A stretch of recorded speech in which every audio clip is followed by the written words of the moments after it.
Welcome, ladies and gentlemen, to the NACE St. Clair stream. Tonight, we get to see if St. Clair can continue their dominance in the collegiate scene. But first, we got to introduce the commentary. Myself, the saved one. Joining me is Bailable. Bailable, are you ready to cast some Overwatch tonight?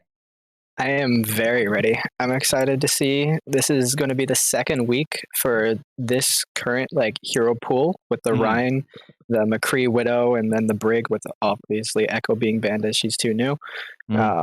Just to see if the meta's kind of changed going off of what the pros played over the weekend. Yeah. Since no one gets to see what the pros do until the weekend comes, and now will we see them copy that, or if we're going to see them kind of change it up a little bit. Yeah, so talk to me a little bit more about that for the guys that don't really know about Overwatch too much. What have you been seeing in terms of meta team comps? Because I know that McCree's super meta, Brig almost essential for certain team comps. Ryan is a massive shield, and you can't really replace a massive shield. So what have teams really been playing instead of that? So we've preferably over the weekend, teams have preferred a Rissa Sigma combination due to the fact that comboing their two shields together almost totals up to a Ryan shield. Right. So it kind of gives the team that shield to back out on, and just the tanks together combo really well. As well as we've been seeing a lot of May Reaper, which plays that sort of brawl play style where you just kind of run up into the enemy and just get in their faces, and it kind of eliminates any obviously McCree and Widow are banned, but if it was McCree Widow, you wouldn't really be able to get any real shots in because just everything's in your way. Yeah. And we see these two teams here as we actually get on to Busan. So if you guys don't know what type of map this is, it's a capture the point type of map where you do have to get the point, or you have to capture the point and then have to get the percent up to 100. Right? It's very basic. As well, if the enemy contests on 99%, then it goes to an overtime where it's literally first one to just get the point itself. You guys will see as we go on. I probably did a horrible explanation there, but it's fine as we get to see this map. What's your experience on Busan here, Bailable? Because I heard some pros really don't like this map. Yeah, it's a very interesting map. It has some different qualities to it. This point on particular has, now we see the Pharah popping off. Is very good for Pharah as it's very open and she has a lot of space she can play around in a bunch of corners. She can just kind of sit and float. Yeah, and already across the board, a couple of kills going back and forth as well. Jub trying to get onto the point to avenge his team. He's only able to take one, which is unfortunate. But the rest of BSC Bobcats are able to take the point pretty decisively at the end of that little skirmish. I mean, I see a swap over to the Ashe, hopefully to try to counter out this Pharah here, as with McCree and Widow being banned, she isn't exactly that easy to deal with. So with both of these shields in their way, it could present a difficulty for her. Ooh, already a fair ultimate does come through, but doesn't actually kill anybody for the time being at least. So already St. Clair's comp really working for themselves. Yesen in the backline versus the Hamster. It's not able to really do too much damage, but definitely stall out the rest of the team. And just like you said, the Ashe counters the Pharah and also counters up the Mercy. Now, the rest of St. Clair able to get onto the point, taking their last couple of casualties before finally capturing the point itself. Yeah. Capturing the point here for St. Clair is really crucial to their success on this map, as especially Orisa, she's such a stationary character that she doesn't like to move around a whole lot. So if she can just kind of sit there and bunker up on the point, not really move anywhere, it gives just easy space to the enemy. But the second they're right there in front of them, there's nothing much they can do, because with the May, she has the ice wall that is the only thing in the game that can change the map's design. So just wall off a character, freeze them, just shred them, and it's turned them into a 5v6 really quick. Ooh, Coalescence coming out just to see if they can take out any of the priority members. However, Mercy and Ashe already going down for St. Clair. Now the stalling potential has to come out as well. But Prince Wada able to take one for himself. Now getting onto the point, Crypto getting into his ice block. Another one going over to Wada as well. Blizzard coming out for May. Now as the rest of the team has to just try and get whatever they can, whatever casualties left, and St. Clair is able to hold the point as well. Bob coming out just to finish off the last Pharah.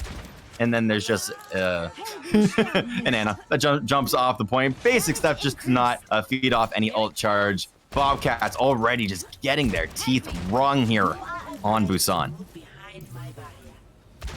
Oh, you see the St. Clair taking a little bit more of a aggressive approach than they did before, where now they're sitting a little more up front to try to give their Ashe some more space to work with and more angles on this Pharah, as that was one of the turning points almost there for the Bobcats.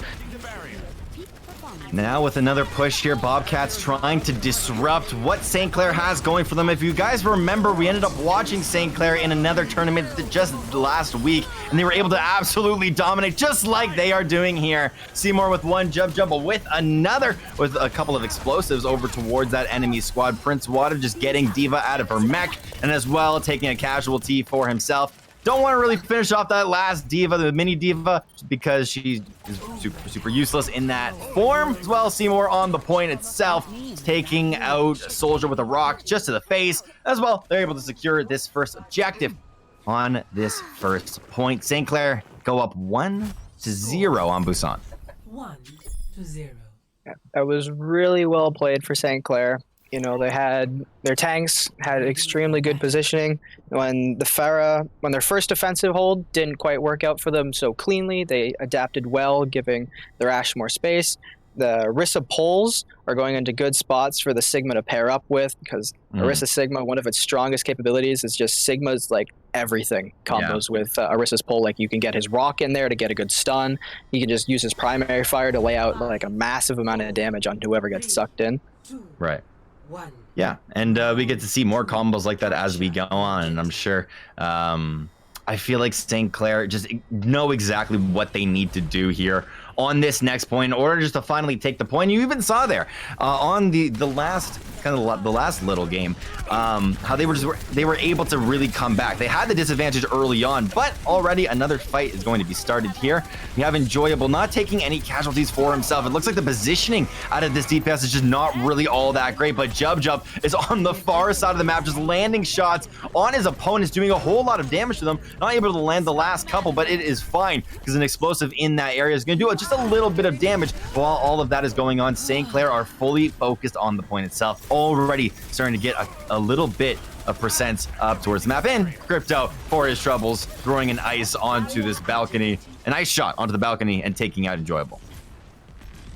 St. Clair had some extremely good positioning there, as they had their tanks and healers and the Mei playing up close, where they could just feed the enemy into that like wide open area where Jub sitting on the like arc there was just able to look over and just get some clean headshots in, combo his dynamite in with the Orisa pulls, and just really get that ult charge towards his Bob really fast. I love seeing aggressive Mei play, and now we see Crypto doing that all across this map. 2 times has he walled off his opponent in certain situations and has gotten a little bit of damage off. And even though Bobcats, they don't really know what to do versus this Mei. They don't know what to do versus Crypto. So it's really good to see St. Clair coming up for themselves in this advantage as well. Most of their ults are now starting to come up, but Bobcats, they're trying to do literally whatever possible, break it down. Also goes down from Lucio himself, but he's again not really able to do anything while all this is going on. You have Jub in the back line, on the side of the map, just landing shot after shot after shot. He's just doing so much damage to this enemy team. Finally, the Bobcats actually getting a couple of kills for themselves now. Maybe they're finally able to take this point, as it's really Lucio on the point. You can't really take a point solo here, Lucio. Gotta be waiting for the rest of your team as well. Jub unleashing Bob onto the point just to do a little bit more damage to his opponent. Jub also going to be taken down, as he does take 1 for his troubles. But now it looks like the Bobcats really want to be oppressive on this point. Now, if the Bobcats manage to cap here, that could be crucial for them in the long game here, as St. Clair had to burn a lot of their crucial ultimates on that last fight, where Bobcats now are coming up on their Supercharger, their Flux, their Bob of their own, and they're halfway to their beat, which, you know, the Supercharger going down, you just get all that damage, burning through that shield so fast. There's no way to win the shield war. And the Flux, just, you know, they don't have a Lucio of their own to beat to save anybody. Yeah. And we got to watch out for all these ultimates as they are coming up soon, just like you said beautifully. But now, as we look at this next take by St. Clair, we have to remember on the last map, St. Clair were very easily able to take the actual site back, and it's already going to be done. Prince Wada onto one, and just going to be the Bob for the time being. But a crucial ultimate being taken down is absolutely so amazing. But now we have the rest of St. Clair trying to get onto this point as well. Bobcats are kind of adjusting to what St. Clair have prepared for them. Now they have pulled out the Sigma as well as the Orisa for themselves, as well as another May. It almost looks like Bobcats have just completely switched their comps around over to St. Clair's. Looks almost identical as they're facing each other, and it's already 50% that has gone down for Bobcats. And now we do see the essential pick, I'd say, from St. Clair swapping off of the Ashe and the Mercy over to a Doomfist Lucio, which is an even more brawly comp. You know, you speed into the enemy team, you get a good pick or a good wall with the Mei. The Lucio especially to try to counteract, which the Bobcats are already up on another extremely fast Flux, which was crucial for them winning that last fight. Prince Wada getting the first frag here of the round, but Seymour lifts up 3 and only eliminates 1, but that's all he really needed to do. It allowed Crypto as well as Jub to get onto the point. Seymour with a triple kill. Jub and Crypto finishing off the last 2 members, and with the overtime clock going down, Crypto just wanting to secure the round by placing the ice wall. You have St. Clair winning the first map here in this best of 3 series. Yeah, very well played for St. Clair, adapting on the fly very quickly to whatever Bobcats decided to pick, and then possibly quite the mistake for Bobcats near the end there, as they popped their beat before Seymour popped his Flux, which, you know, obviously you saw like Seymour took out 1 and then everyone else on the enemy team was low. Perhaps if they had saved that beat, they could have saved some people along the lines in that final fight. Yeah, we saw amazing play that came out of St. Clair there in that game itself, and of course we are on a 5-minute delay. So I hope you guys have enjoyed the rest of that match, as we are at a game and you guys are still in it. But definitely good stuff coming out of St. Clair there in that match, and of course we saw the adjustability that came out of St. Clair. You were saying that earlier, how we needed to see how St. Clair were able to actually adjust, because right when Bobcats switched up their comp, St. Clair, they kind of got stopped in their tracks. They didn't really know what to do until the communication came out, and they were finally able to focus and actually take the map itself. So definitely really good stuff coming out of St. Clair there in that match. Yep, for sure. That was, you know, practically said it all there. Like, St. Clair been doing what they needed to do to win. Right, exactly. But what do you think that Bobcats need to change up here for themselves? Because I don't know, we saw like kind of the potential of a really good team out of Bobcats. Like, right, they were able to take both points to 50% and just got stopped in their tracks. So all they really needed was maybe 1 more hold for themselves, and they could have gotten to 100%. But what did they need to change there? What mistakes did you see? I think definitely like adaptability was a bit of a struggle for them, as especially on the first point, they seemed really reluctant to swap off the dive comp they were running, which in theory is a counter to the bunker that St. Clair was running, but an Orisa Sigma bunker kind of counters dive with all the CC and the stuns that they have. So it kind of just, for sure, they won the first point off of a couple like stray rockets that managed to find a couple people early on. But once St. Clair came back in, they were able to quickly take the point back for themselves. And then in the second map, they changed it up a bit. They ran the Orisa Hog, which I guess they're favored to go with a little more shield break and change for like less shielding, where the Hog can just burn through shields. But in the end, after that, Hog doesn't really do a whole lot in terms of after breaking they break the shield, because you know, Orisa has her golden state where she just takes less damage. She can just retreat if she gets hooked in. Mei has the ice block where she just freezes herself, and you know, the Mercy can just fly away. Moira can fade. There wasn't a whole lot the Hog could really get done there, and I think they just didn't change it up quick enough. Yeah, so maybe we'll see if Bobcats can actually finally adjust to what St. Clair have coming here into this series. Of course, they are in it for the long haul. So, hey, if they can, adjust correctly in this next round, definitely we could potentially actually see a game at number 3. However, the comps have already been chosen on both sides, at least for St. Clair, because they are getting into position. Right now, they're actually switching out Jub to play something more in your face. What does the addition of Reaper in this comp really add to what St. Clair have been doing so far? So the Reaper in this comp gives the team a little more sustain and doesn't stress the healers out as much as if they were running a Pharah or an Ashe or a McCree, where the Reaper has lifesteal for his shotguns, right? He just goes in, takes a shot, especially when he's up on a tank. He just reels in all that health back. Healers don't have to do as much. And with the Lucio speed, you can just speed into a tank, kill them, and then get out. And then if the enemy team decides to push in, it becomes a 5v6. Yeah, funny little strat that we've seen St. Clair do multiple times in a row. They wait for one to get out of the door and then may wall it off. However, enjoyable. I feel like they've been watching some St. Clair in the past and have now switched on over to the Bastion. As well, I feel like you also play a little bit of Bastion on this type of site, but the rest of St. Clair doing the exact same thing over and over and over again, just trapping Bobcats inside of their spawn. Bobcats so far have only gotten 2 kills for themselves, but Jub wants to get on top and just wait for the flank to go down. He's already charged up 40% of his ultimate, but now wants to go in the back of Bastion. Bastion relaying to the rest of his team that, hey, there's a Reaper behind us. Jub only with a little bit of damage onto his opponents, but still, it's a lot of damage if you look at the long haul of the game. And now St. Clair have finally backed off Bobcats on the point itself, pushing it over to the first objective. We do see St. Clair like taking the good precautions, you know, getting as close as they can to the Bastion before they show themselves in that room. Working out really well for them as they just speed onto that Bastion, take him out, and then the rest of the team is just practically, as one would say, easy clap.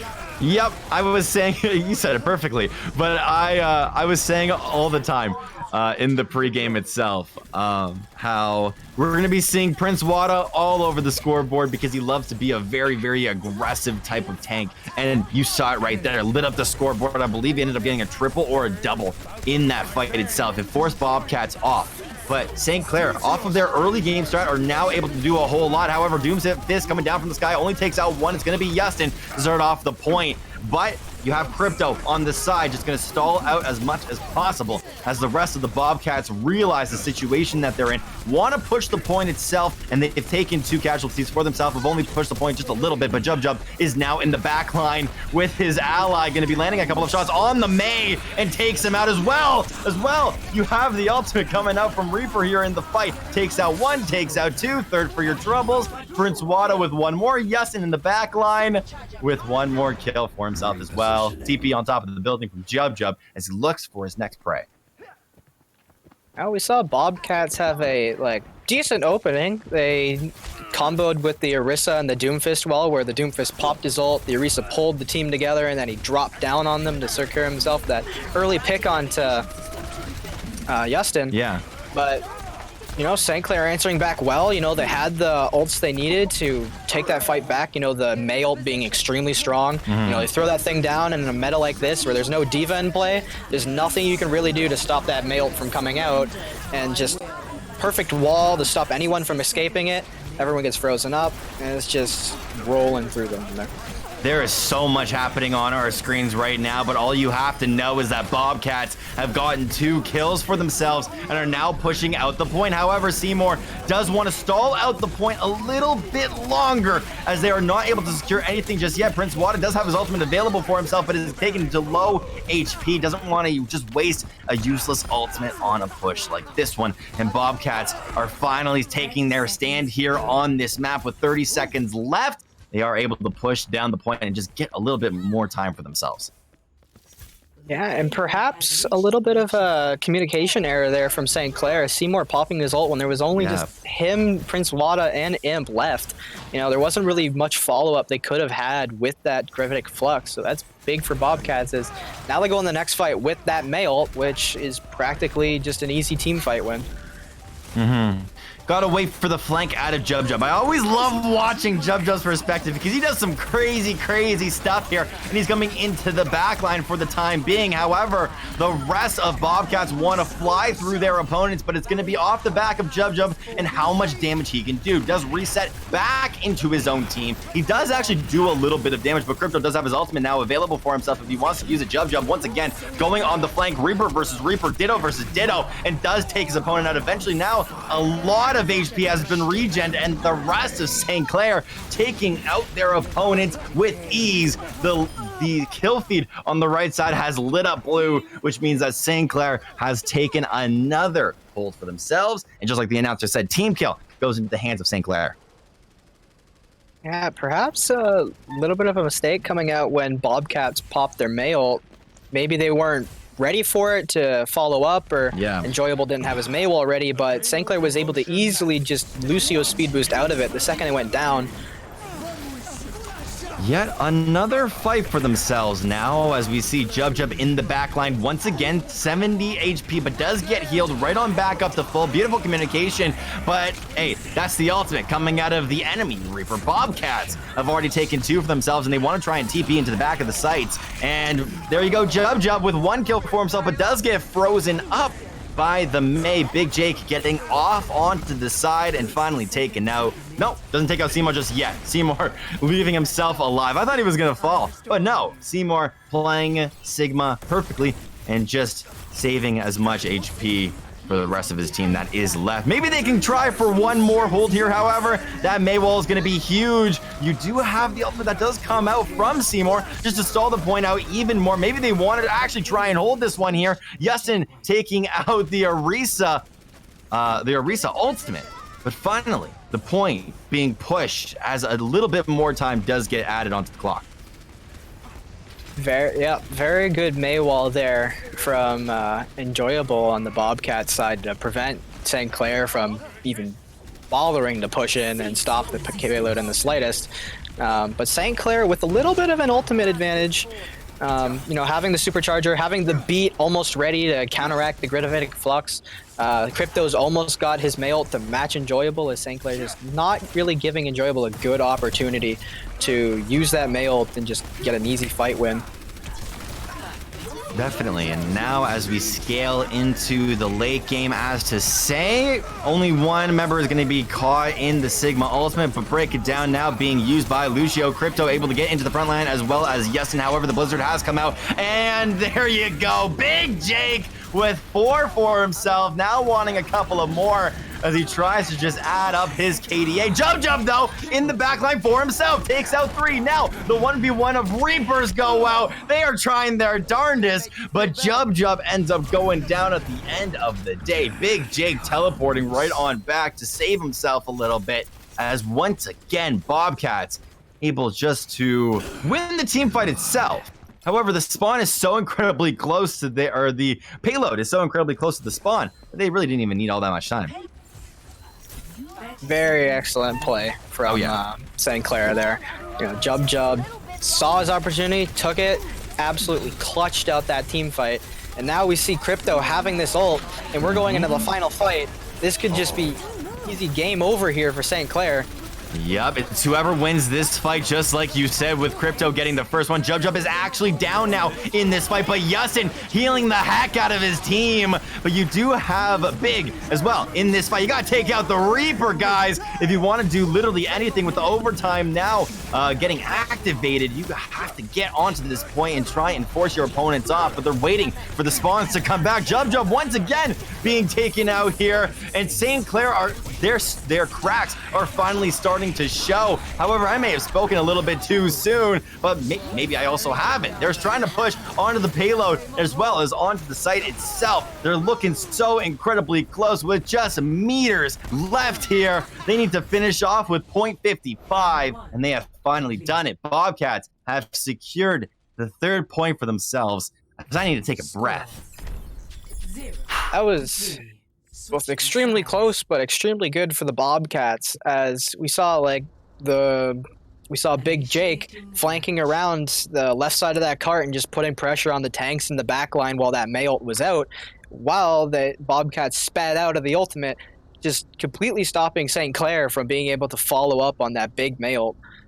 So they possibly didn't get the kills that they needed to win over that fight, and Bobcats just out-sustained them in the end. Gotta take a breath on that one. There's a lot of stuff that happened in that last fight. However, Bobcats are able to take 3. Now, St. Clair on multiple occasions have absolutely dominated their opponents in very ready fashion. The thing that St. Clair have to start to look at now as they push this payload is that Bobcats have no time remaining. They have no overtime remaining for themselves. So, correct me if I'm wrong. If St. Clair make it to the full point with time remaining, then Bobcats only have a minute to push the payload in total. That's correct. Okay, cool. I've learned a little bit from watching this game, but Bobcats, they need to hold the defensive lineup here. I believe they're literally pulling out the exact same comp that St. Clair did, and it worked for them on one push. However, if you don't have full-on practice of a team comp, then I don't know how effective it can be. As well, Bobcats not pulling out any crazy strats for themselves. However, St. Clair are. They're doing a little bit of a power ship type of comp. They have the Bastion on the site itself, as well as a couple of shields. No flanks either coming out from Bobcats, as now St. Clair are able to take this site just decisively. Yeah, Bobcats opting not to play as aggressive, perhaps not expecting the Bastion to come out. And we see the change up in support line for St. Clair, opting for a Mercy Baptiste over the Lucio Moira. Yeah. Because with the Lucio, you're not going anywhere. You don't need the speed boost. And Baptiste's AoE healing is not only better than Lucio's when you're all clumping together on the cart like that, but with both his ultimate, the Amp Matrix, being able to double that Bastion's output, and the Immortality Field, preventing any deaths until it is either destroyed or the timer on it wears out. And then the Mercy with the damage boost and the healing and the res just lets this comp stay alive longer if, someone finds a pick or two. And there you go. Picks you wanted and picks you're going to get, as now 2 already going through. Hey, make it 3. Why not as well? Bobcats taking 1 for their troubles as Imp ends up rezzing Prince Wada, which is exactly what you want to see with the card still being pushed. At this point, we have to remember that Bobcats were on very minimal time remaining. Now, all of a sudden, St. Clair have all of the time in the world with Seymour and Prince Wada, the dynamic tank duo, taking out 2. Imp does go down, but what does it cost? A whole lot of members of Bobcats. However, Crypto still staying alive, as there was only a little bit of time, or a little bit of a distance, that St. Clair do have to push about a meter or so until they finally cap this point. Now, we did see that despite it not going in St. Clair's favor, when Imp did go for the res, when the fight was being cleaned up, we saw Yustin throw out the Immortality Field to prevent the Mercy from both dying, but also the res from going through. Right. On the other hand, we also now see the Bobcats changing up their DPS lineup a little bit, going for a Mercy Hanzo, so more of a spammy poke kind of composition, which is so good against Bastion because they can just peek out, shoot a couple of shots, go back, heal, shoot a couple shots. But against the Amp Matrix, it doesn't really matter because the second you peek, you're dead. Exactly, and you're seeing it in the score line already. Jub with his classic singing Bastion as he gets back onto the point and just absolutely annihilates the team. Even though I believe he only got like 2 kills or 1 kill there in that fight. I cannot cast over that. but you have to think about what he was able to provide for the rest of the team, right? Everyone had to focus on the Bastion in the backline, but the rest of his team, it kind of opened up a little bit of a window for them to just absolutely annihilate their opponents. Yeah, they say, some people in Overwatch say attention is the resource, and when it comes to Bastion, that is definitely crucial. As, when Bastion's out, it usually takes an entire team's effort just to get rid of him.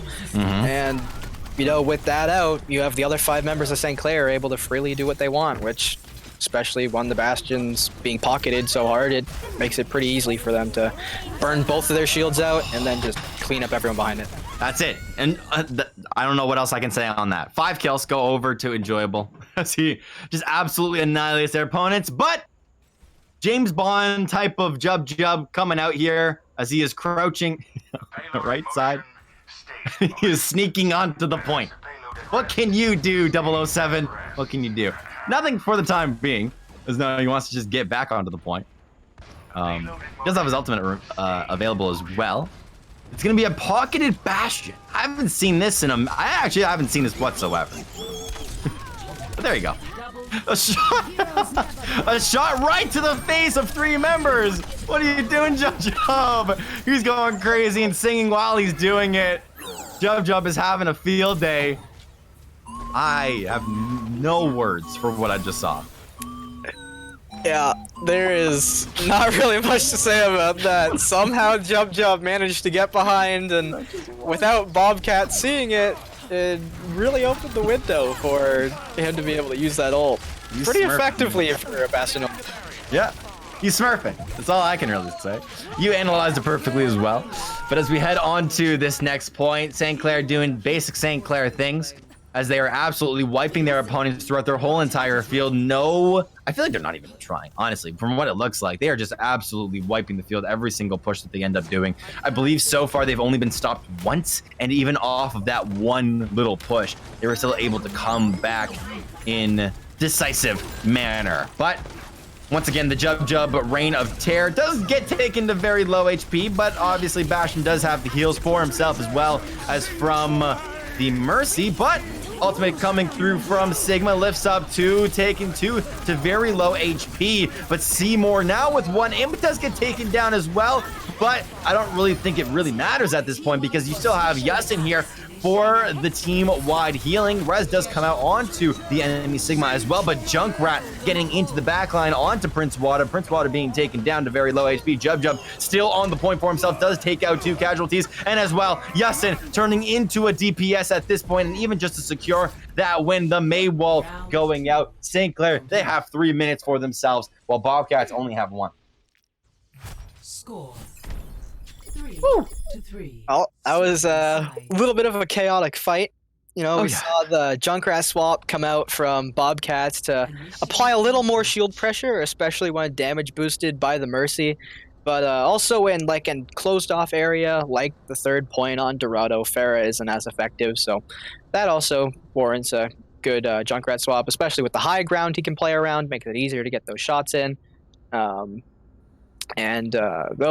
St. Clair, you know, having Jub go flank around and set himself up on the high ground with the pocket from Imp on the Mercy, just shredding out the last couple of members through the valiant but failed attempt to retake on that last bit from Bobcats. Right, and now St. Clair have to come through with the defense for themselves. So far, they have done absolute wonders, and I feel like they're gonna do this strat where they have the Maywall like they've been doing this whole entire time, as well as Jub just putting down his little turret things, the laser beam things, and they're just going to try and eliminate their opponents. Am I sort of in the ballpark of correct there? Yeah, pretty much. I'm curious as to what they're doing. It looks like they're setting up a TP to make sure they can go back and forth. This is not something I've ever seen before. This is very interesting. Multiple times, St. Clair have surprised us on multiple occasions, and this is going to be another one, but Jub does end up falling. Bastion is going to be in the backline, but Prince Wada now with 1 kill for himself. Just a trade of kills is what ends up happening, as well as Seymour with 1 crypto does get taken now, and it's the turrets. This is the good old bronze strat. I know this strat, if I've ever seen one, where you have 2 turrets and you feel like it works, and it kind of worked. if you want to see that, as working Bobcats already eliminating their opponents, as now St. Clair have to go back to the drawing board. Jub going on the good old trusty. That was not a sentence. Jub going on to the Hanzo here for this hold. Let's see what Hanzo was able to do. Now, I like this coming out from Bobcat, seeing the Torbjorn and the Bastion. Yeah. In recent weeks, we have seen some strategies and even pro play come out involving Torbjorn. Yep. With some of the different hero bands, especially like Diva and Ryan, you know, not having as much shield, and Torbjorn being able to have both himself and the turret to just lay out work onto the shields. Yep. It you know, it just kind of falls apart in like a Ryan meta, but here we see it's not exactly those weeks anymore, and Torbjorn isn't as strong as he has been. That's exactly what I was gonna say, is that, hey, a cheese strat only works the first time you do it. And that's just the complete wipe that came out from St. Clair. Jub getting into the back line on that bridge and was able to take out 2 opponents before Bobcats even knew he was back there. Now St. Clair only has to push up to that first point, and they were able to do so with no worries whatsoever. Bobcats, they got to come out with something kind of crazy because 3 minutes is a long time to hold that first point. Our observer Yeti looking at one of the pinatas. That's unfortunate. It ended up dying. We're good. Bobcats definitely, though they don't have the time advantage on that, getting through that first choke on Dorado under that little like bridge area is like extremely hard, and the fact that they did it so quickly is a little bit impressive. You know, like St. Clair trying to push through that, granted maybe with the Bastion it could be a little easier, being able to final damage through that, but you know, that choke can be pretty hard to push through, and you often see teams, even in pro play, get stalled out for like long periods of time, 1, 2, 3, sometimes even full holds, because that choke is just so small, and with the cart, especially the cart inside of it, it makes it even smaller. Yeah, St. Clair was stopped only once, I believe, in that choke, so maybe they'll get stopped again. Maybe they will just pirate ship their way on through. So many possibilities. It looks like Bobcats want to stick with the Torbjorn here on the hold as well. They want to pull out the Junkrat, and Junkrat is also really good in small chokes, so I guess that's why they ended up picking this one. But already St. Clair pushing the cart on through a very long distance, realizing where Junkrat is on the top of this bridge. No one gonna deal with them just yet, as now he's just sending grenades down from the sky. No guaranteed hits just yet. A lot of AoE damage onto the tanks at least for the time being. Jub also being taken to low HP, but he does communicate with the rest of the team. Crypto taking out one of the turrets coming out from Torbjorn as well, as so much AoE going into the corner. Jub actually being taken out there at the end of the day as well. But Jub now being rezzed here on the point. This is exactly the point that you were actually talking about, is underneath this bridge is where teams have a whole lot of trouble, and St. Clair so far are being stopped in their tracks. You have Big Jake taking out Steamore on the start of that point, but as well, bunch of Bobcats going down to low HP. Yeah, this is a comp that I think Bobcats are being really smart about. You know, having to push through that choke, the Junkrat and the Torb that can just spam down through, even with the Bastion there, can be really good. St. Clair, though, having a good answer, just go to the high ground, take them out from there, and once everything falls apart, then you can push through the choke. Right, with the Rip Tower going out, does take out Jub at the end of the day. However, the res is available because we hear that in our ears. However, Jub now getting rezzed and just absolutely eliminates the enemy turret, just saying, hey, I'm the only turret in this town. But finally getting onto the payload itself. Now wanting to push it just a little bit farther. Has about 1 minute remaining still. St. Clair have not won anything just yet, and they need to push just a little bit farther. However, Bobcats and their spirit is just so incredibly crazy for the time being. Crypto actually being taken out. Now on the point itself, Bastion just wanting to shove the point itself as far as possible. Prince Wada being taken out. Jub and Imp both going down. St. Clair are on the down foot, and they need to push this point just meters away. Now, with that being said, St. Clair having quite the ultimate advantage here. You know, Bobcats have their Riptire, but that's countered by Justin's Immortality Field. You see Deathball and Seymour having their Flux, so with no sound barrier in play from Bobcats Lucio, I think it's going to come down to who pops it first or who gets more value. But Crypto having the key ultimate to look for here is the Mei. Her ultimate is just that big AoE freeze that'll hopefully stop Bobcats in their tracks, and in theory that'll be the end of the round. Getting down onto the point now as Bobcats have taken a couple, as well as St. Clair now with more for themselves, and the strat that St. Clair was trying does not work. Bobcats come out here on Dorado and sweep their competition. Now 1-1 in this best of 3 series. Yeah, the one ultimate that I completely forgot about at the end there was the Torbjorn Molten Core. You know, didn't realize like he was holding on to that for so long throughout that last bit, and then on that final fight, he lays that down all over the ground, and just so where did St. Clair walk? They can't go forward, otherwise they burn. They can't go to the side or they burn. They have to sit there in the choke, take the spam damage, or crumble faster than they would if they just sat there.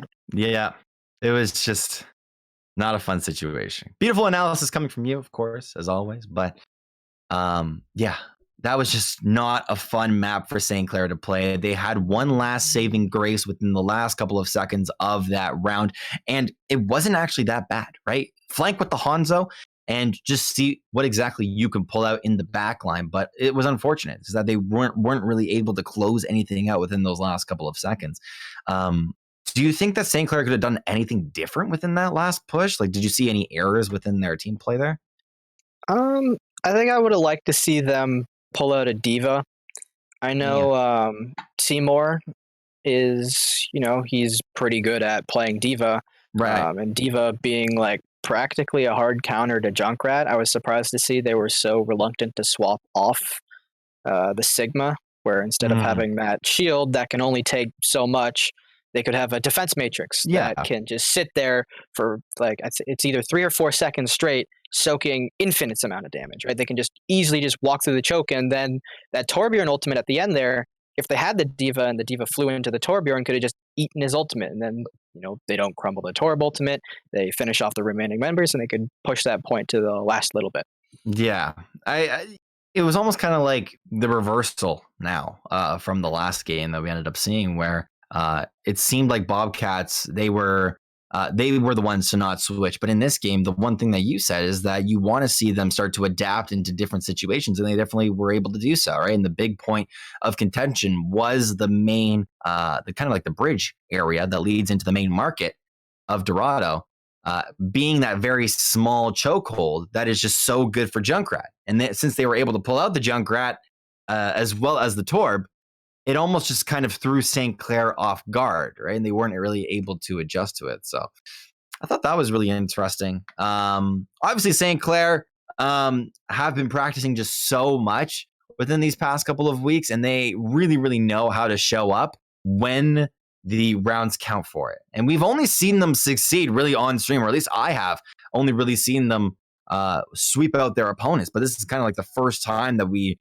finally see them bleed almost, right? Gods do bleed at the end of the day, but I think it's gonna be kind of cool to see their comeback spirit, right? If they're just able to sweep out the third map, or if they're actually gonna still struggle like they did on Dorado. Yeah, for sure. As adaptable as St. Clair has been, maybe perhaps with all of the practice they have been doing, the tank lineup not being as diverse as the DPS lineup, right? There's only like 6, somewhere between 6 and 8 different tanks, and then there's like 20 something DPS characters. It's a lot easier to switch between those. Maybe that's possibly why they're reluctant to switch off the tanks, especially how key tank ultimates are in Overwatch. You get a DPS ultimate like really quick, whatever, like maybe someone shoots it down, like a Junkrat tire, you shoot it out, doesn't get any value, whatever. But like a Gravitic Flux that lifts everyone up in the air and smacks them down, and all of a sudden like, everyone's at half HP. Or a Diva Bomb that goes in and just gets picks on its own, or Risa Supercharger buffing everyone's damage. So if they're running a Mercy like they were with the Bastion, she doesn't have to worry about damage boosting. Right. And in multiple occasions, we've seen St. Clair come back with a almost decisive game, right? We always say how Bobcats now kind of have they have the motivation, they have the momentum that they can now bring on into this third game. However, St. Clair, all they really have to do is just wipe this one off their shoulders, right? They just have to kind of focus up a little bit more. And we have heard on multiple occasions how the St. Clair comms are just super funny to listen to, just because they are just goofing around, right? They always love to just do their little own shenanigans.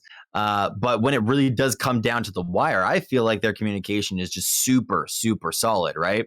And we've seen it on multiple occasions, right? Where you can almost see the communication bleed through here on the stream, right? Where you'll see Justin completely 180 and try and heal someone. When he's focused on one thing, he'll then turn his attention immediately onto others. So I feel like St. Clair right now, they're looking at this third map. What do you think that they're discussing? Like, what do you think the coach is saying in order to kind of calm them down?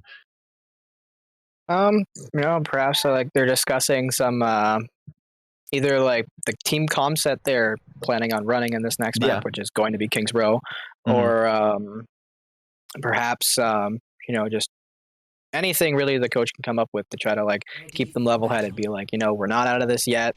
It's 1-1. You play this by map.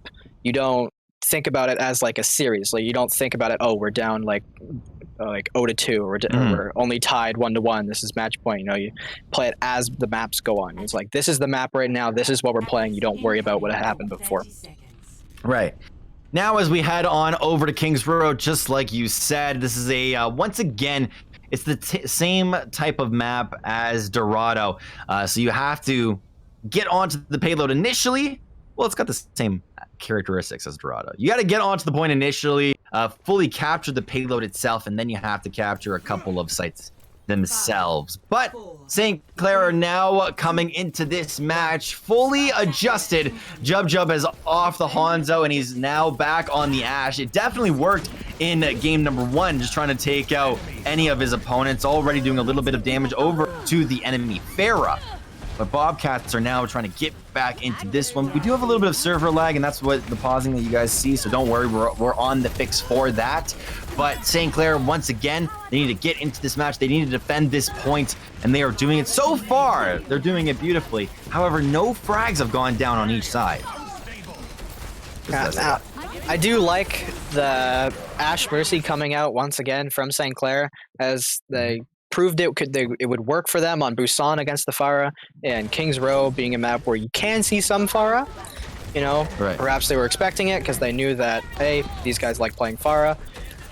And like over the weekend, for those who watch the Overwatch League, we saw that this same comp running the Ashe Mercy over a like Lucio Reaper has been kind of the secondary strategy some teams have been using. They felt like with Pharah in play, if the Pharah does come out, they have the answer for it. If it doesn't, they can beat the Reaper comps at range, right, as they're walking in, rather than taking up that like close-up personal battle.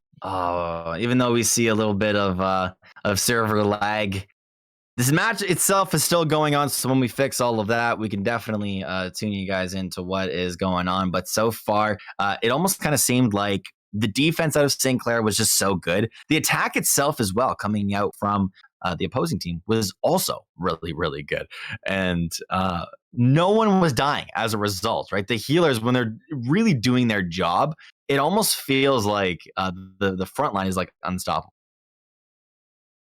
Yeah, for sure. Like, you saw St. Clair playing around that like hotel area where like you stick the shields down against the wall and the DPS kind of line themselves up. We saw Jub on the Ashe, playing some different angles, like up on the high ground, and then he dropped down to go play around his tanks a little more, taking the angles against the Pharah, because the Pharah wasn't like, or at least at the start, wasn't exactly able to play around any like corners or walls that she'd want to be because of how like predictable she can be in the sky, especially against a hit scan.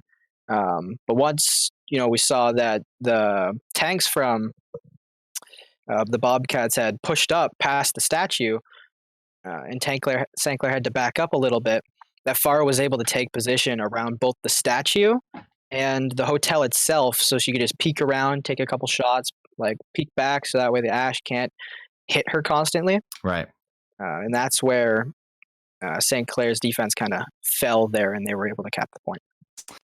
Yeah, so we have analyzed a whole lot of St. Clair's comps so far and what they are able, or what they can do better as these next couple of games go on. However, we do have some server issues that we do need to get solved. So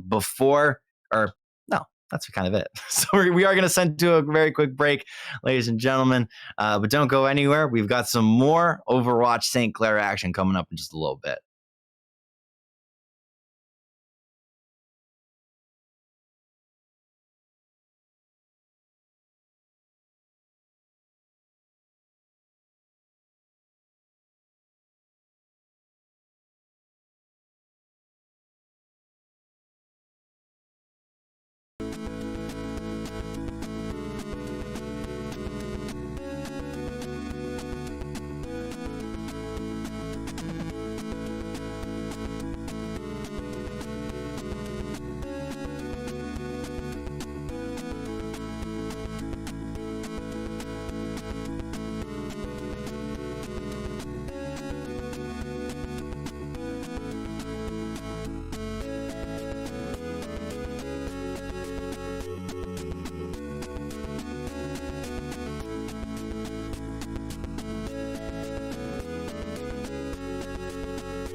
Welcome back, ladies and gentlemen, once again to some more Overwatch action. Of course, the beautiful people over in this match ended up pausing the match itself for us as we jump right on back into the action.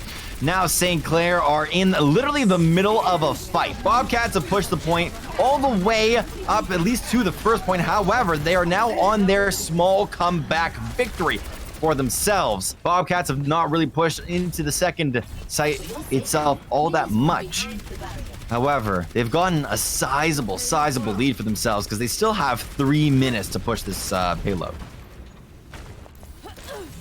It does seem like they're making good use of this Pharah and the Hog, especially on that streets phase. It doesn't surprise me to see the Pharah work out so well, as those buildings give Pharah so much space to work with and things to hide around that Jub won't be able to get an angle. And then on the second point, you know, you see it's very like zigzaggy, or there's that corner that she's playing around right now.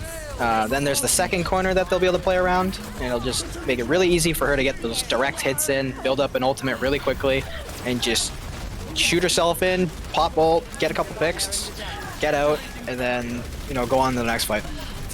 Right, and now that the Bobcats are slowly being actually kind of pushed off of the point itself, now Seymour able to pick up the first kill for himself, as well as a whole lot of stalling coming out from the rest of St. Clair. The Maywall goes up just to stall their opponents a little bit longer as well. Whole lot of ultimates available for St. Clair, but yeah, the whole Hog coming out first of all. Blizzard as well is going to stop, but Jub is in the back line, just absolutely wrecking havoc on his opponents. And since they want to play a little bit more passive, they put another Maywall up just to say, you know what, let's just reset back onto this point.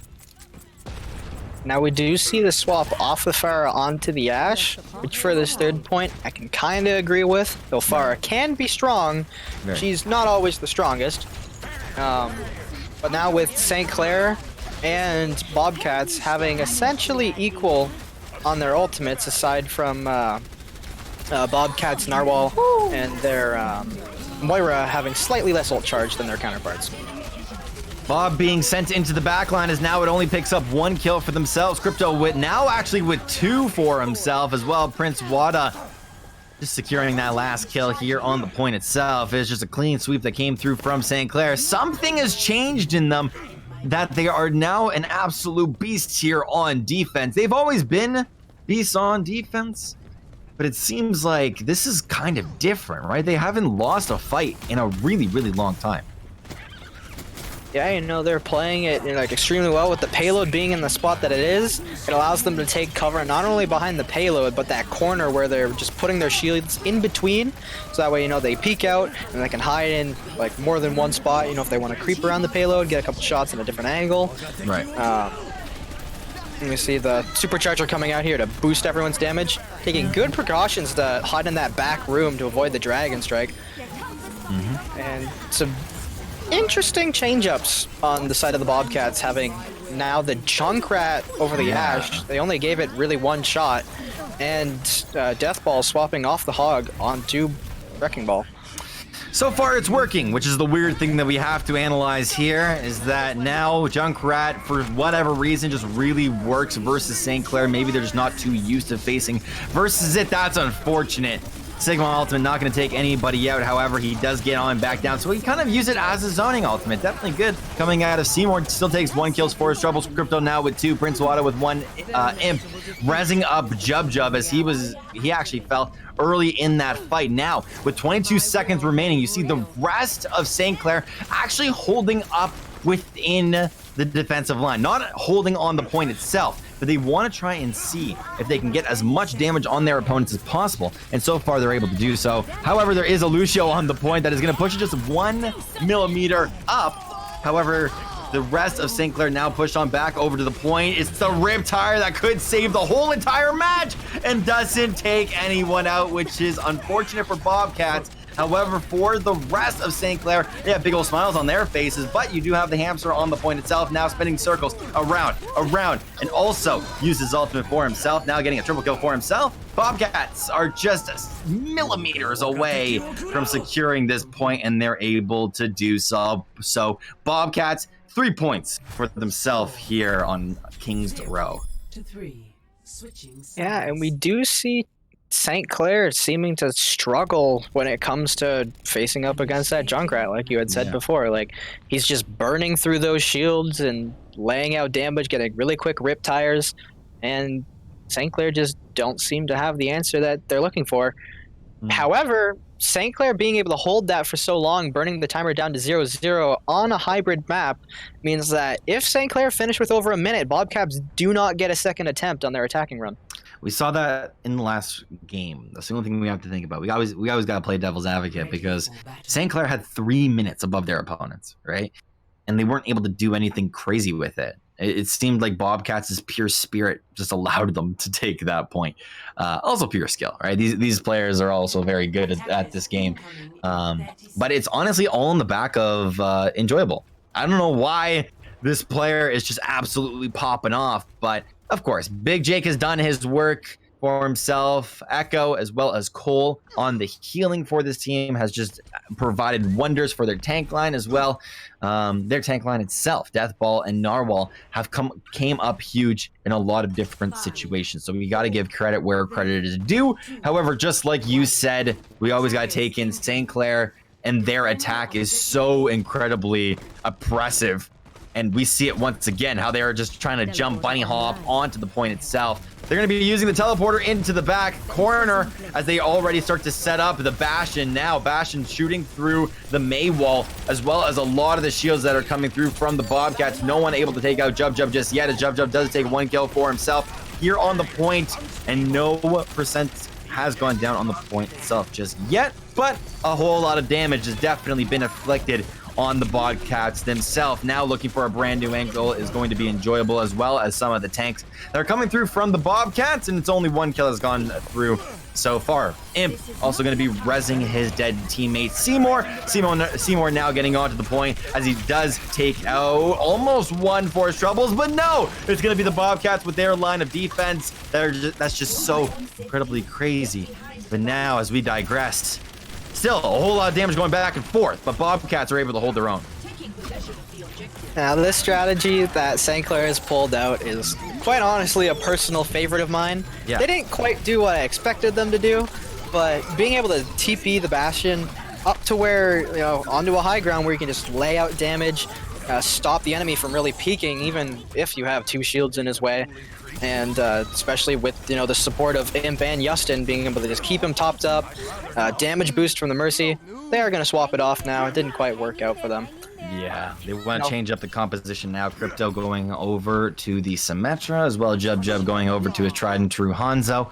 I feel like Jub Jub, whenever things just don't go in the meta comps way, he always pulls out the Hanzo and pulls out some crazy things. It's definitely a huge pick for the side of St. Clair. But now they default back into their good old positions, and a Riptire finds Jub Jub just sitting in the corner. Deathball as well. 2 kills for himself as well. Enjoyable with 1 mate, with a second one, or first one for themselves, as they try and stall off St. Clair's comp. Really nice denial as well coming through, as Prince Wada did get trapped in the hands of the Bobcats. But now only 1 minute and 40 seconds is the only thing that Bobcats have to hold, and they have already taken down their Titans, St. Clair. But Jub Jub says no, as he does take out 1. Bobcats, though, with an ultimate advantage. That pick might not matter. You know, we see the Gretific Flux coming out now, dealing loads of damage to St. Clair's tanks. Crypto finding a good pick, though, onto Narwhal of the Bobcats. But somehow I think that Bobcats have a pretty good chance here to pull this off, with both support ults being online, despite the super jitter coming out from. Yep, 1 minute is now remaining here on the point. St. Clair able to take at least half of the point itself, which is just not enough just yet. Now almost getting to 2 ticks, and they're able to secure it, but Jub Jub Justin pull their way through here on this first hold with just a minute to spare. Imp securing the last kill for himself. The Mercy just wasn't really working out for them, so they change it on up. And now they have 3 minutes to push these sites down. I'm not really too sure what happened there at the end of the fight. You know, it seemed like Echo Zenpai was holding on to his coalescence for so long there. Like, despite, you know, them trying to hold it, like it was 3v3, you know, the fight was winnable despite them not having the spawn advantage. With St. Clair's Justin popping his coalescence, you'd think that you'd see the matchup, especially after Bobcats had invested so heavily. You know, they used the supercharger, the Graphic Flux, you saw the beat come out, and the May ultimate, the Blizzard, which is huge in the current state of the meta. And we see that going against the Bobcats now, where St. Clair got to save their Grid of X-Flux. They got to save the Mail, and Bobcats could fall for it. Yep, 2 go up into the air. Now 2 are also trapped behind the wall. Are they able to survive? No, they are not. If they did, then I would have been very, very surprised. However, St. Clair on attack is a force to be reckoned with, but there is the Junkrat ball that does eventually get taken out, because Junkrat himself actually got taken out for his troubles as well. But now back onto the point, just the final touchings on the cake itself. Now St. Clair just need to take out a couple more members here, as they have finally found their stride here on attack. Finally finishing off this point as well. Getting to this objective is their main goal. They have done so far here in this match, but now it's a huge other Titan that they have to face. It took Bobcats 5 whole minutes in order to get past this point. And now Crypto finding the first frag here of the point. Bobcat with the ultimate advantage, though, having almost both support routes online. You know, Narwhal's coming up on his supercharger to match Prince Wada's, and Imp is a little bit slow on his ultimate charge right now, only having 32% to that sound barrier, which could be the difference between, you know, negating the damage of that supercharger or just plainly matching out Cole the Crazy's sound barrier of his own. But you know, they do have the, you know, Crypto does have his ult. We see Jub swap over to Pharah, which, thank you, because Pharah is very good counter to Junkrat. You know, when you're up in the sky like that, there's nothing Junkrat can do unless he's hitting them nutty shots. That's a lot of AoE damage, and that's all I could really say on that point. Now it should just be an absolutely clean sweep from there.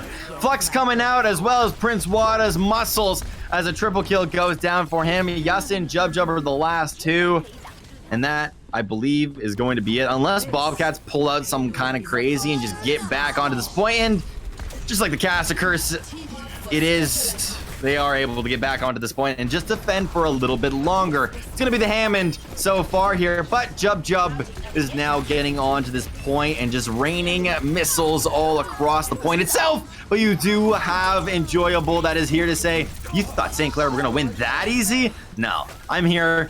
Bastion for themselves.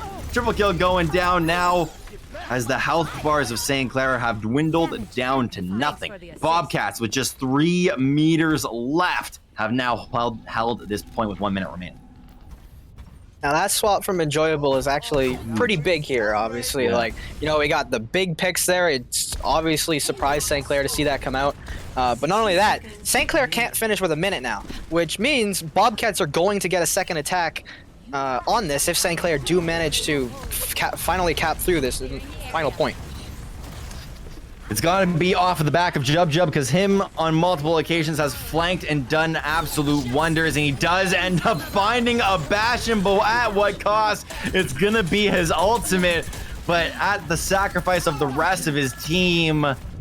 That is not too great, because now St. Clair, they cannot do anything for themselves. They ended up going 1 for 1 there, and I feel like Bobcats were just able to hold way, way better with their defensive line. With 17 seconds remaining, this is going to be the final fight that we see both of these teams potentially in. If Bobcats hold this, they have taken the W. However, Deathball has gone into the backline as well with his ultimate. Is he able to find any kills for himself so far? That answer is no, but it's going to be at the cost of a couple of shields now. Overtime has gone down. Jub is in the backline, did take out the Bastion, and hasn't gone down himself yet, which is just so incredibly good. It's the Blizzard that came up from Crypto as well. The clean sweep from St. Clair. Just buy them a little bit more time here on Kings Row. And we are headed to an overtime minutes. Just 1 minute for each of these squads. 3-2. Now that was a really good swap from St. Clair moving off the far onto the Hanzo, because they saw that the Bastion was really keen on playing in that back area where he's kind of off on his own, where the Hanzo, just the second there's like the teeniest tiny pixel perfect angle, can just spam out his arrows and just take out the Bastion really easy, which we saw at the start of the fight. And Enjoyable went down, and then St. Clair was able to push in. Crypto was able to get the last 30% of his ultimate, lay out the Blizzard, and just clean up from there. 1 minute for each of these teams. And this is where we've seen both of these squads pull out some crazy, crazy things. St. Clair realized the situation that they're in, and they're going back to their tried and true comp, where way back, I believe in round number 1. No, it was round 1 of Dorado, where they were able to pull out this type of comp. And from what you said, it provides a whole lot of lifesteal, so it takes a little bit of pressure off of the healers so they can heal their frontline tanks. But on a map like King's Row, they just want to hold this choke here for the start. I don't know how effective this comp is for this site. How effective is it? This comp can be very effective if they ignore the pharmacy well.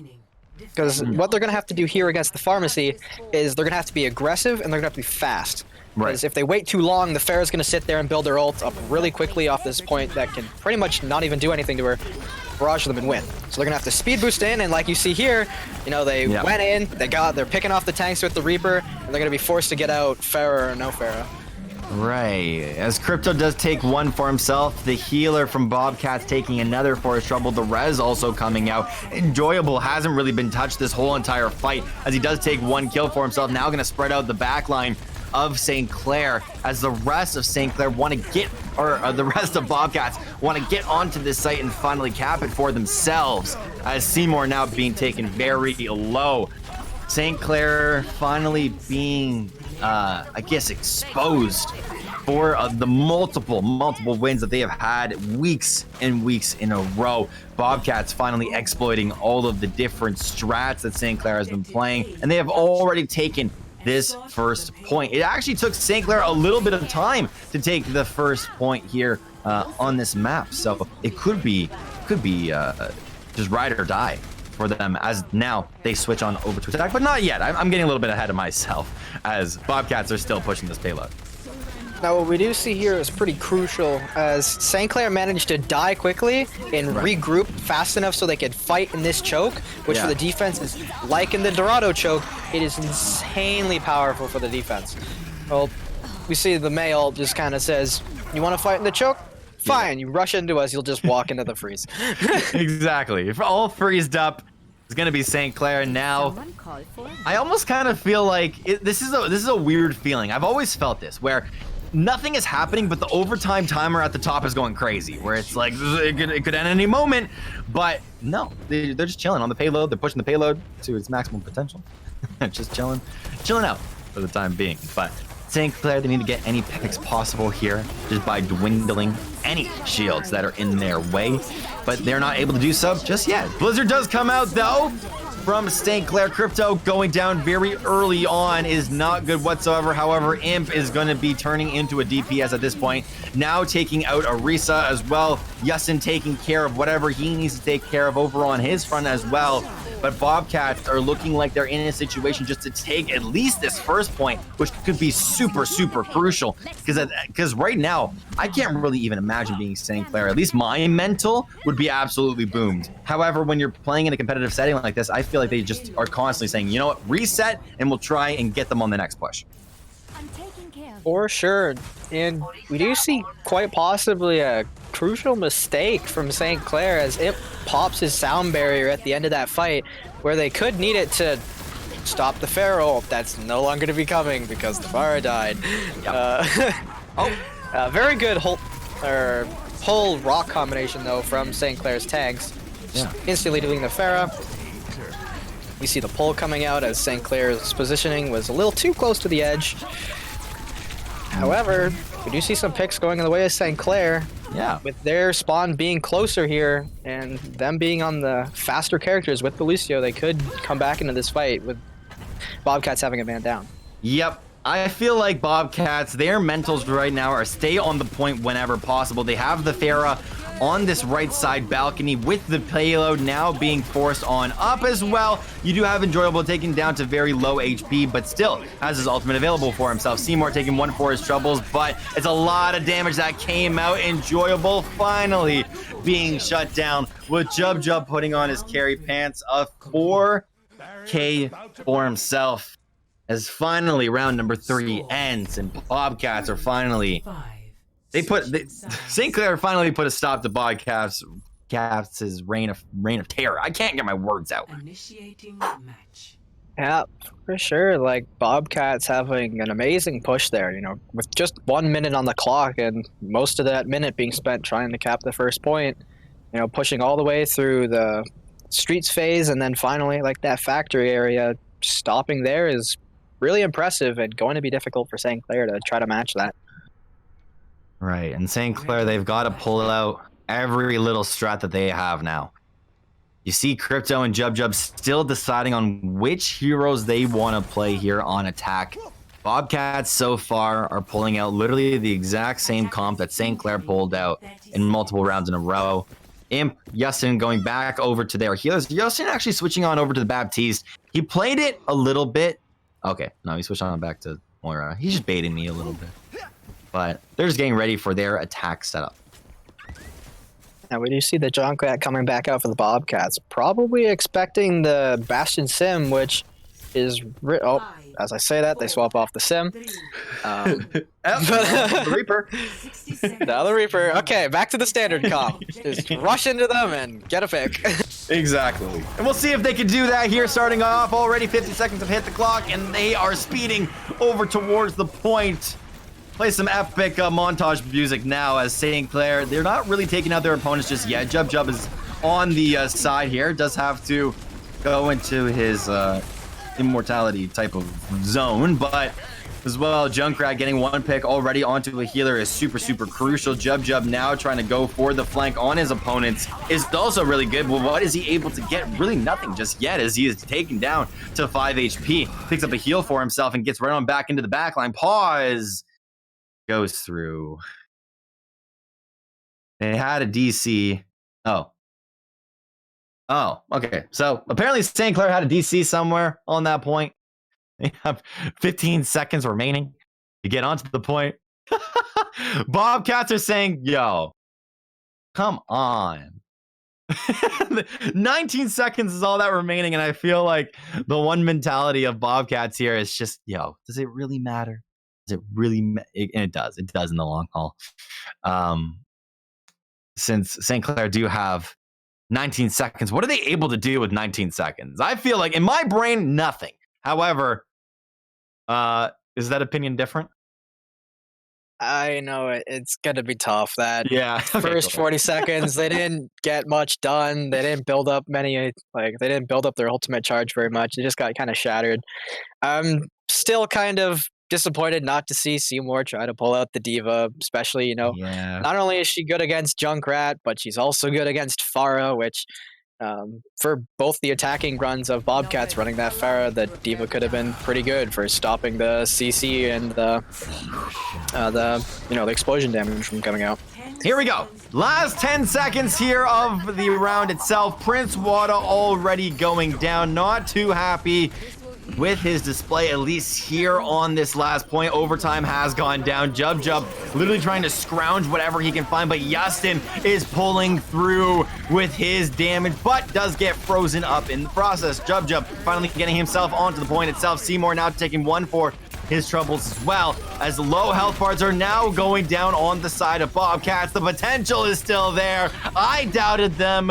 There was that small potential that you said that they had, and they're able to take the point as Jub does get into the enemy lines. And it feels like it is just off of the back of pure heart from St. Clair that is going to be able to push this payload. Yeah, you know, Justin making great use of the one and ultimate St. Clair had, finding a really good pick to start things off, drawing the attention of everyone on Bobcats to look behind them, letting St. Clair push in, you know, kind of like put one person on the point, activate overtime, step off, go back on, step off, go back on until they were a full man. The rip tire. You hate to see it. You hate to see it. Feels bad, man. All of the emotes that you want to use. GG's come out in the chat. Justin alt F4ing. He doesn't want any part of that as St. Clair lose game number 3. And it is Bobcats that came out 2-1 here, at least in this series. Bobcats making some pretty good swaps. St. Clair wanted to play up close and personal, and Bobcats, playing further back, spamming them from a distance, not letting them play the game that they want to play.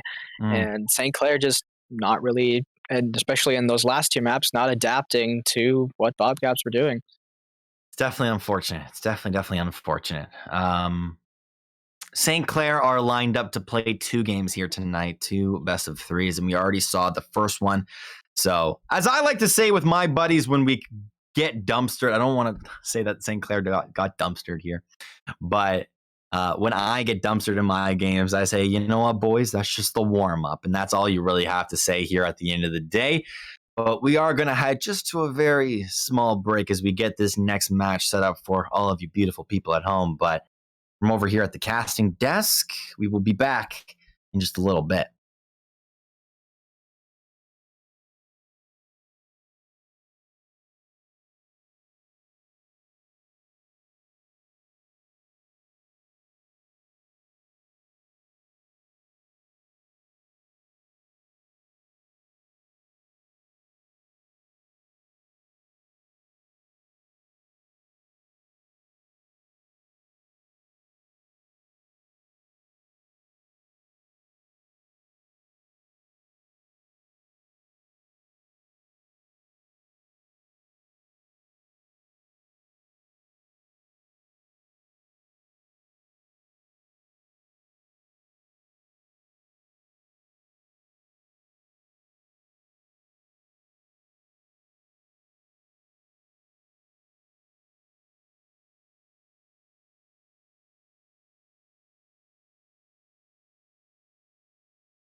And we are back once again, ladies and gentlemen, with some more Overwatch for your beautiful eyes to watch. Once again, on the casting desk, myself, the safe one. Joining me is Bailable.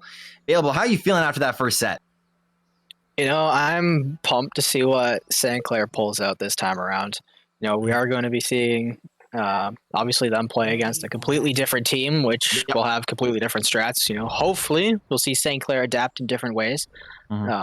And maybe pull out a few more cheeky strats, as we saw a couple times on Dorado. Yep. As we get on into the enemy spawn area, we get to see their strats and just look on over at their scoreboard and see all their different strats. Nah, I'm kidding, but we get to see their comps at least so far. But just to quickly introduce these teams over on over on the. I guess there's no real attackers or defenders, but over on the left side, we have St. Clair College, Crypto, Imp, Jub, Yeston, Seymour, Prince Wada, and over on the other side, Virginia Wesleyan University, 10 Buck, Laverne, Mad. We also have the Cole, Ace Man, and Kate and Cats. But starting off on this point, we're gonna be looking at this capture the point type of map. Looking at these two team comps, do you see anything kind of unusual or just very basic stuff? I'm interested to see the Tracer choice over the usual Reaper you'd see in St. Clair's comp. You know, maybe it's just like personal preference, and obviously she's able to move around a lot quicker and kind of like flanking routes on this map being a little longer. Maybe that's why they prefer the Tracer over the Reaper, just to quickly get in. Now we see the ultimate also builds up really quickly, get an easy pick onto the Pharaoh, which St. Clair did struggle a little bit against in their last match. Yeah. And as far as Wesleyan University, this map is pretty good for Pharaoh. You know, there's a lot of corners and stuff she can play around. Obviously, we've been seeing her get good value as this fight goes through, finding really good picks, and even after Jub got her good pulse bomb to finish her off, Cats just was there for the rest. Exactly, and now with the point already at almost 50%, 45 to be exact. Now it's finally going to go over to Virginia Wesleyan, and they have already they're already looking like a very solid team, at least over here on attack. They held their defense very, very well on the map itself, with Jub being the only one really getting up close and personal with the enemy team, or at least what we've seen so far, and outputting a whole lot of damage for himself. However, we have a whole lot of time still left in this match, so St. Clair could very easily take this point back if they really want to. But getting on the point itself now, Virginia, as well, St. Clair, they're trying to output as much damage as possible, and it's going to be done so by Prince Wada to start off this point as well. It's going to be a small cap that goes down through for St. Clair. They're not able to finally secure, and just as I say that, they are able to secure the point itself. But now with the reses coming out from all across this map, it looks like Virginia want to get onto this point as fast as possible. Yeah, well, you see quite the back and forth coming back. St. Clair managed to recap the point, though, which is crucial, because now, even while this fight is going on, they're still building up that percentage. Now, once Virginia managed to retake this, which they're not going to here, but St. Clair's going to be in a very good spot to take this first round. They may have burned a lot of volts, but they are coming up on another Blizzard really soon with Crypto, which, you know, against the comp that Wesleyan's running, without the Lucio, there's no one to speed you out of that Blizzard. So if Crypto wants to find one person, he just throws it on like right in the middle, and just someone's going to get caught in it. Exactly. But now St. Clair able to put up the point to almost 100% here, as Virginia does get one kill for themselves. It's going to be Ace to start this one off as well, but they need to start to slowly wipe their competition. It's going to be the ultimate from Fair that does come out, doesn't actually get anybody just yet, as Prince Wada able to shield the rest of his team. Now St. Clair looks like they do want to just try and close out this point in order to go to another point and go up 1-0 on their opponents, and so far it's looking like they are going to be able to. Jub completely deletes the Mercy in the back line, and that is going to be it. St. Clair, they take their first point here on this map. For sure, we didn't really see a whole lot come out of Virginia in that last bit. Like, we did see them using their barrage, but And perhaps a little bit of a weird spot where, yes, that 10 Buck was able to see both of St. Clair's tanks, but both the shields were in the way. Seymour still had his suck still available, so the second the shields went down, he used that to protect both him and Prince Wada. And we saw, like, Madison, like, not really get much value out of their picks so far. So I think the DPS need to step up a little bit more for Virginia if they want to take this next point.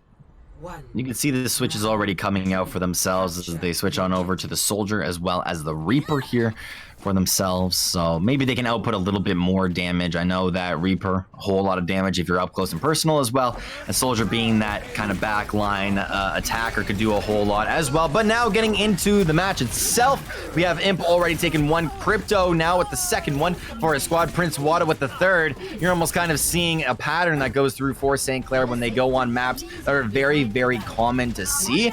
And it's really, really cool to see as well. Just them absolutely wipe their competition off of a loss that could have actually destroyed their morale, and they didn't allow it to. Now getting into this map, they've already taken the point. And we do see, like, the effects that running the Soldier 76 over a May is having for the side of Virginia. Like, sure, once you cap the point and you're able to fight where you want, that Soldier can get a lot of value from range. You know, the Reaper can't really get up to you. The May can't do anything except for maybe get a few stray icicles onto you. But, you know, St. Clair, like, rushing into them so fast, 10 Buck didn't have an opportunity to set up, and now they're just, you know, getting stomped in. Even with the tac visor still available, I hope to see a swap here, as you're not going to get a whole lot done with it with two shields in your way. No, you're not. And now, still, St. Clair wiping their competition as they are inside of the enemy base with the rest of Virginia Wesleyan just trying to rush into their opponents with not the absolute best strat for themselves. But Jub does is taken down to very low HP, says see ya, and then gets on out of his troubles for himself. Definitely really good coordination for him now. As we head into the 50th percentile mark of this match, St. Clair still absolutely wiping the floor with their opponents, and now going to use the Blizzard is going to be Crypto, as the Flux also comes out from Seymour. Blizzard taking down one, Seymour also taking down the second one here of this fight. And the rest of Virginia is on the point itself. However, the rest of St. Clair are all there to just disrupt whatever their opponents have going for themselves. Almost taking the point is actually going to be Virginia Wesleyan, but they don't really close anything out just yet, as St. Clair do take another fight for themselves. And we saw very good ultimate usage from St. Clair College there. Once, you know, they found out where Virginia Wesleyan was going, you know, they just popped the Blizzard. Once Crypto was, you know, getting low, couldn't do any more freezing himself, they all froze up. Seymour took the opportunity, used his Flux to lift everyone up in the air. When you're frozen, there's nowhere nothing you can really do about it. And then afterwards, the Virginia Wesleyan trying to clutch out the fight with a Gravitic Flux of their own. Imp had the beat ready to keep everyone up and topped up. Yep, Jub with one right into the back. Jub now with two, blinking all over across this point, and he also gets the Diva for his troubles as well. Now trying to get the opponents off of the field. It feels like whenever St. Clair face a team, they almost kind of they copy strats, right? Virginia ended up switching on over to the Tracer, and I feel like that was just to get onto the point itself. But Jub still the better Tracer at the end of the day. For sure, you know, with like these last two games, you know, St. Clair, you know, even like in the last two maps, like it looked like they were like struggling a little bit. Whatever it was, on Busan, they look very well practiced, very well coordinated, and their execution is near flawless. Yeah. It feels like St. Clair just all warmed up now. You know, that kind of was their warm-up, which was the first game. Or the first set where they ended up taking it the full distance, and it was unfortunate to see St. Clair lose. However, they took that map decisively. They did not crack whatsoever. Jub in the backline was super oppressive, and nobody could have dealt with the Tracer. So expect to see a whole lot of stuff come out of Jub as these games go on. And now we are going back onto Dorado.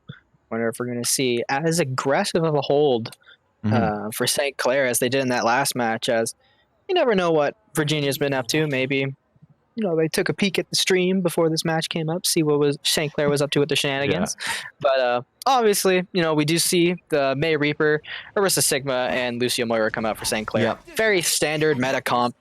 Potential for them to do their shenanigans. Don't know if they'll do it twice, but we'll have to see. And we do see the Torbjorn coming out from Virginia, as well as the Pharah. So a lot of range poke damage. Yeah. So both these characters beat out Reaper May in the range battle, and potentially in those choke situations. Yeti having a little bit of fun with the pinatas. Good old classic stuff. But as we head on into this match, if you guys remember, St. Clair were very close on to winning this site. However, now they want to try and trap their opponents inside of the spawn in good old St. Clair fashion. Who dies first? It's going to be Torbjorn at the start of this one. However, a 1-for-1 does go down. Now here on this site, as Virginia does want to try and get onto this payload and push it as best as possible, but it's going to be St. Clair that stops them initially. Very good icicle there from Crypto, taking out 10 Buck. You know, one of the biggest problems St. Clair's going to have here. And though Virginia did have the right idea coming out of spawn, having a lot of people funnel through that top pit so that St. Clair couldn't just trap one person, in the end, it seems they're very well practiced on this type of strategy, and they're ready for pretty much anything. Yep. It's just gonna be good old St. Clair coming through here with the basic good old strat. However, Virginia have literally no idea how to counter this. It looks like they are just not too ready for what St. Clair have provided here. Transferring over between this entrance and the other entrance. Crypto just solo holding this for himself. Now the wall has not actually gone out just yet. Finally going to go out, and the communication does go down, saying, hey, I got two over here on this front. Prince Wada saying, hey, I have one over on my area. Please, someone help all of this go down, and it's going to be on the back of Prince Wada's pull over towards the rest of the team. Seymour with one more little ball over to the hands of Pharah. This is not looking good whatsoever. I don't think I've ever seen this out of any team. Oh, it is absolutely ridiculous when it works. We're seeing, granted, some good swaps come out here from Virginia. Having the monkey, it's not as easy to wall him off as he can just jump over the wall if granted he's able to. We did see St. Clair taking some really good positioning, as, we had Jub up top, making sure that Pharah can't come out the side. And we had Crypto watching one door while the tanks watched the other. And it was just instantly, the second someone walks out, someone's dying almost instantly. Yep. I have no words for what I am seeing here. It's a minute 30. A minute 30 until St. Clair feel like they are kind of the victors here, but you can't really count out Virginia Wesleyan just yet. But at this point, I have no idea what Virginia can do here versus St. Clair's defense, because so far they have not found the counters just yet. Right now, their idea is Pharah, and there we go. Finally, 2 kills going to the way of Virginia. However, Crypto does take one for himself as well. Prince Wada trying to hold down the fort over on the front side of the door here, but Prince Wada finally now going down. Virginia only has 1 minute to push this payload, and I honestly cannot believe it. Oh yeah, this is absolutely insane coming up from St. Clair. It's disgusting. The cheese strat working out very well for them, and now they have time to regroup, potentially before that cart gets into that crucial choke. And I'm not really too keen on Virginia swaps, though. Like, the Monkey and the Diva aren't very well equipped to deal with May Reaper, as the Reaper will just shred the Monkey, and the Diva, the defense matrix is good, but it unfortunately doesn't eat May's freezing capabilities, so she can just freeze the Diva, and now she's not really doing anything. Exactly. We gotta wait to see if the freeze can actually be as effective as you say. Jub still getting into the backline no matter what hero he's playing. Prince Wada with the hold now at the front. It's gonna be off of the back of the May wall. Jub now getting into the backline, has his ultimate available if he wants to use it. However, doesn't really need to just yet. This is unfortunate, but we do switch the perspective right on over to the point itself. Now, whole lot of damage being done. Jub waited for the Riptire to be finished and then ended up killing the Junkrat. But still, now overtime coming through. Jub getting into the backline, finally using his Death Blossom, and it does a whole lot of damage to 2. Also taking out the Diva. It's going to be Seymour. Overtime, the bar goes down, and St. Clair have held inside of the choke. That is just super oppressive to hold at. 0. Very impressive indeed. We see St. Clair, just knowing like what to do when they do want to do it. Just no matter what Virginia Wesleyan wanted to try there, it just didn't quite work out for them. They did manage to break through eventually off of being able to divide St. Clair's attention off of one focal point, spreading them out, having 10 bucks Farah on one angle, having their Winston on another angle, their Diva shooting them down from up top. They didn't really know where to focus or what to look at. But in the end, St. Clair having the ult advantage due to Virginia Wesleyan having so many swaps, they had the Reaper and Gravitic Flux ults online to be able to combo those together and just massive amounts of damage to finish that out. The rest of Virginia, with a little bit of banter in the chat. But now getting on to this point, I feel like they are as surprised as we are.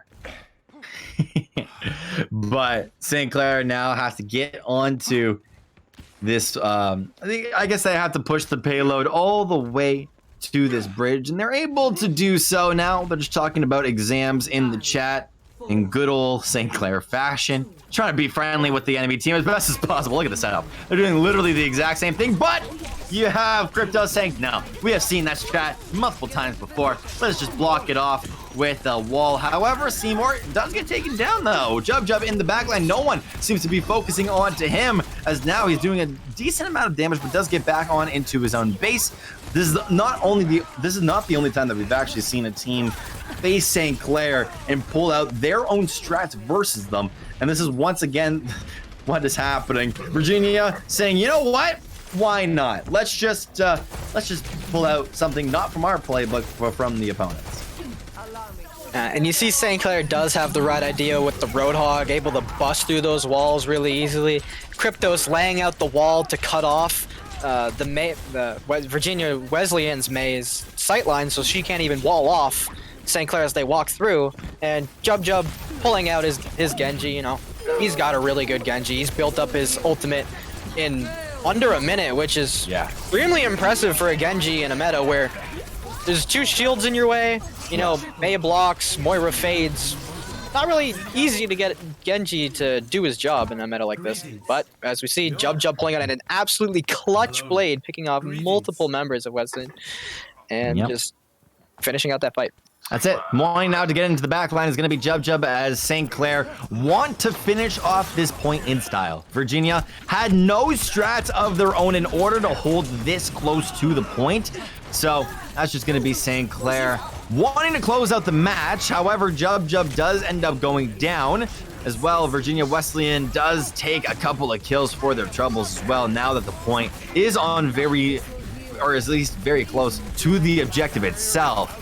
Now wanting to just hold on to whatever grasp of hope that they have left for themselves here on the map of Dorado. Blizzard does go out here onto the point itself, now going to be freezing up the whole entire enemy backline. Does pick off at least one, but none actually going to be falling here at the end of the day. Charging up the punch is going to be Jub as now he gets on the point. Justin finally with the coalescence saying, let's just finish off this game, guys. We are trolling way too much. However, Death Blossom in the backline takes out 3. Seymour finally taking out the Reaper, Madison, here on the point.